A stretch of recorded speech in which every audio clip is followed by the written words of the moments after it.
ನಮ್ಮ ಶಾಲೆಯ ಚುನಾವಣಾ ಸಾಕ್ಷರತಾ ಅಡಿಯಲ್ಲಿ ನಡೆದ 2025-26ನೇ ಶಾಲಾ ಸಂಸತ್ ಚುನಾವಣೆಯಲ್ಲಿ ನಾವು ಆಯ್ಕೆಯಾಗಿದ್ದು ಸದರಿ ಶೈಕ್ಷಣಿಕ ವರ್ಷದಲ್ಲಿ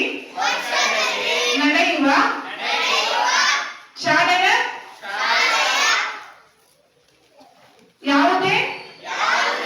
ಕಾರ್ಯಕ್ರಮದಲ್ಲಿ ನಿರ್ವಹಿಸಿದ ಕಾರ್ಯವನ್ನು